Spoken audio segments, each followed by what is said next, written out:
Hello, this is Gene Bobo with our weekly report here on KQC TV, Atlanta, Texas, and beyond through the World Wide Web. Thank you for letting me be a part of your life today. I'm hoping we'll give you some information that will help you along the way.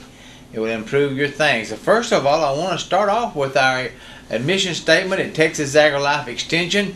It is to improve the lives of people, businesses, and communities across Texas and beyond by providing high-quality relevant education.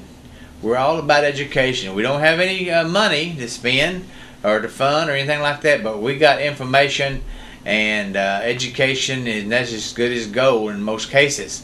You can call our office. You can see the number on the screen. It's 903-756-5391.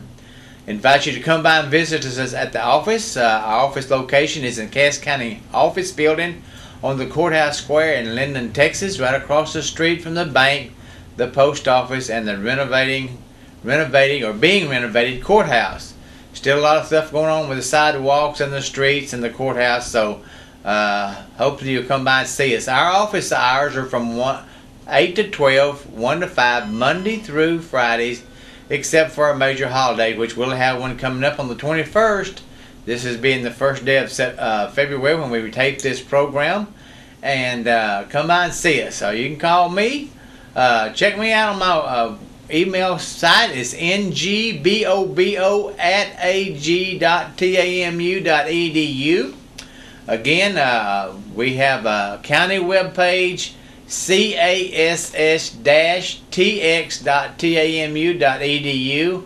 If you can't find that, just type in on the search engine Texas Extension, and when you come there, click there, come to our home page and look up on the left hand corner, and you'll find county locations, and click there, go under the C's and click Cass, and there we are. And that's the way you can check other counties out, especially those around us in East Texas. Every county has a website and information there. Okay, with that said, boy, is it cold outside today while we're doing our program here. I'm glad we're inside, not outside doing some type of hands-on or on the spot. Right now the temperature says it's 20 degrees. Mr. Smith gave me that information a while ago. Wind chill factors outside is about 5 degrees, and I tell you what, it is downright cold for East Texas. I'm glad we're missing the snow, and we got a good rain last night. That was Monday night. Well, really it was Tuesday morning, a.m. early, but we've been needing some rain, so we just thank the good Lord for that. Let me give you a couple of things that's coming off in our area in the very near future. We're still taking applications for the Texas Master Gardener Training Course for Cass County. We'll begin on the 21st of February. That's a Monday evening, but registration deadline is the 15th of this month. So you can call the office, or we can email you a application, or we can send it through a PDF form, and you can fill it out and mail it back. But just give us a call, or you can drop by our office. Again, we're located in the Cass County Office Building.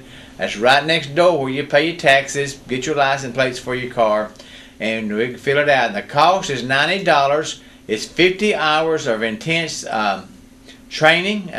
So give us a call. We'll send one in the mail. We'll give you more information. If you want more information about Texas Master Gardeners, you can just Google that or do a Yahoo search, whatever your search engine is. Type in Texas Master Gardeners, and it'll bring you to their home page. And then you can get more information. We have a great group, and I think our class is going to make, but we need a certain amount for the class to make. I'm almost sure we got a couple of 3 or 4 applications out, and if they come in, we'll have a nice class to begin. Hours are from 6:30 to 9 o'clock on Mondays and Thursday nights. We're going to be meeting over at the Linden Church of Christ Fellowship Hall, which is right north of the intersection of 11 and Highway 8. So give us a call, come by and see us, and we remember the deadline is the 15th, which is basically 2 weeks away from getting your application in. $90. That goes to the really nice notebook. We're going to have a lot of extra inserts and materials. We have guest speakers. We'll have to do some building use. So we'll have a good time. Give me a call. We'll talk about it and give you some more information. Okay, one other thing I want to mention today, on the 10th, which is Thursday week, The Four States Agriculture Exposition and Conference will be held over in Texarkana, Arkansas at the Four States Fairground. This is a great opportunity for you to come. It's a free opportunity. We'll feed you lunch. There's 4 or 5 different things going on each hour, and you can pick and choose. And if you're out there and you have a Texas private applicator's license for pesticide use, this is a good way to get some continuing education units. We're going to offer 5 that day. And I know some of you are waiting, or you're procrastinating to the very last minute, and that's most of your license are running out in February. This is 5. We got another one over in Jefferson, and you can pick up 8. But again, I want to encourage you to go over there to the Four States Fairgrounds at the Four States Agriculture Exposition and Conference. Registration starts at 8 o'clock, and concurrent session starts at 8:30 on the hour. Will change, and you can pick and choose what you want to go to, because I know on most cases there's at least 4 different topics that you can choose to go to. Again, it's free, and it's one of the largest ones we'll have in our area, and we'll have a great lunch.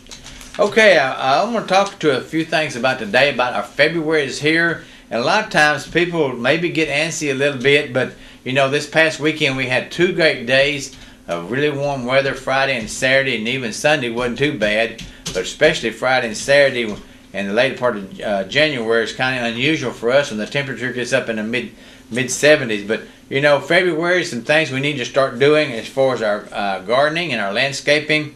We got to remember that usually our last freeze is about mid-March, somewhere about the mid-March. So we don't want to go too far on that end. But there's a lot of things we can start doing in February. And if you've noticed, if you've been out in the drive, some of the old home places out in the old fields, I know around my house we've got some narcissus or daffodils planted, and they're starting to pop up. They're 5 to 6, 7 inches tall right now. They do that in February, and they're up and growing, and the blooms will not be very far behind. There's nothing like those. It's really beautiful. Wild plums will start blooming very soon, along with also deciduous magnolias, quince, and bridal wreath brirea. These are the few things that will be coming up, but we see the spring is not far behind, and we need to think about some things. So February is a very important month around our landscape and our gardenings. First of all, it's a good time to prune. We talked a little bit about that last week in the program about our peach trees, but there's other things that need to be done in February, especially pruning. We need to do that before the buds break open. They start swelling up. If you'll notice, the buds on the trees start swelling for spring. We need to finish pruning our our flowering trees and shrubs. We do not want to prune our spring flowering trees such as spirea, which is bridal wreath, azaleas, forsythia, or quince, because we need to prune them after they bloom on the old wood. But there's certain things like crepe myrtle and things of this sort, we need to prune those now. And goodness gracious, I just see it all around. Sometimes people we call crepe murder, which they just cut that back to a little knob like this, and that's not necessary. But sometimes you have to do things like that because people have planted the wrong variety. They grow so big. So this is the time to do that. A lot of times they just need a small amount of pruning, and that's one of the things we need to do at this time of the year. Now, a lot of times they have the big old seed pods. If you want to take those off, because most of the times they'll make those limbs bend over, so you can just clip them off at the back. It won't hurt them at all. Remember, crepe myrtles, they flower on the new growth, so we need to do that. One of the things we also need to do this month is finish pruning our peach and plum trees. These fruit trees are not pruned for looks, but for better harvesting and easier picking. They do a redder crop, and we'll prune them out. And there's a right way and a wrong way. Again, we've got a great publication at the Extension office. I'll send it to you in the mail, or you can call me, or you can just go on to Aggie Horticulture. Find that home page at Aggie Horticulture, and it'll have a place that says fruits and nuts. Go there, and it'll have stone fruits, and it gives you that a whole publication. You can either print off, or you can just view it as in a PDF format. But give me a call. I don't mind sending it to you in the mail. So that'd be on our stone fruit. But again, basically we need pruning on peaches and plums is basically to regulate the height of the tree and also it stimulates new growth for next year's crop. Now, we talked a little bit about last week about pruning our hybrid tea roses. This induces new growth and also spring blooms. Now remember, we want to prune back to about 18 to 24 inches above the ground, retaining several healthy canes. The older the plant, the more canes we need to leave. But definitely do some inspection of damaged or diseased canes. Take those out. Use a pruning shears or hand clippers that are bypass, what we call bypass. One is stable and the other bypasses it, just like this. It's not the anvil that damages and bruises your stem. So use a good clean bypass pair of shears and make sure they're sharp. And every so often you might want to just clean them up a little bit with some disinfectant. That maybe helps to reduce maybe diseases. One of the things about hybrid tea roses, this is not on pruning, but it's just one of those things that we need to think about. We need to get on a regular spray schedule. When once those leaves pop out and start going, you need to get on a fungicide, especially if you got some that are really susceptible to black spot. Get on a regular spray schedule. You can go down and get a fungicide at the garden center or the farm store and use it on a regular basis. We need to postpone our climbing roses till after they flush that spring growth. And antique roses need to be pruned, but not as drastic as hybrid teas. Again, we just think about these as pruning is very, very important, especially talking about our crepe myrtles. We don't need to do heavy pruning. We've already talked about that a little bit, but a proper pruning helps to bring out great blooms, and it'll bloom from the spring to the fall. Okay, let's talk about a couple of other things today in our program. We want to talk about the planting, getting ready to plant, P-L-A-N-T, not planning, P-L-A-N-N-I-N-G. But we need to think about this. And again, we've always talked about planting for vegetable gardenings and things. Always we keep a record, keep a diary or a journal of what you're going to be doing, what you've done in the past. It'll help you in this year, and it'll help you in the future. It tells you when you need to rotate some of the crops. What varieties didn't do good in your garden, what varieties did good, just a whole wealth of information there that you need to be a successful gardener. And one of the things also, it also tells you need to talk about what we're talking about, that it's still a good time to test your soil. I'm going to do a program on soil testing one of the days, the pluses and all of them are basically pluses by doing soil tests.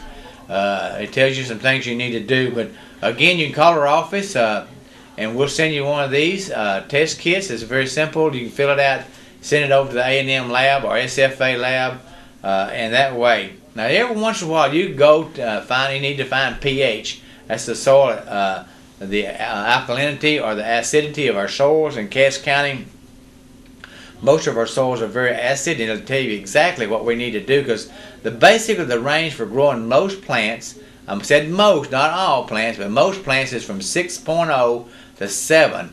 That's the pH range, which is just very slightly acid, but not up to neutral. And how are you going to know that? Well, you may go down to the farm store and buy one of these little stick-in-the-ground type pH readers.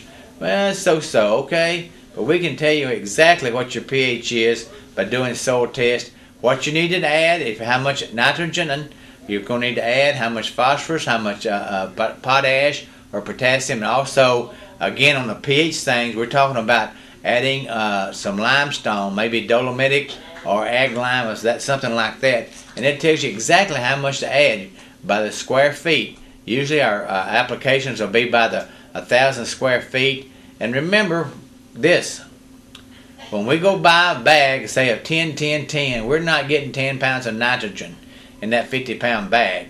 That's 10% of that bag is the nitrogen. But we'll talk about that another day. Getting back on the deal, okay? Getting back on the road. Visit our nurseries, visit our garden centers, our farm stores, and look at what they've got. I was at our local farm store yesterday, and they've got some cold crops, C-O-L-E, cold crops like cabbage and broccoli and spinach and things of this sort. They're starting to come in, and this next week, after we get through this great cold snap, I think we can start doing some plants in the garden, and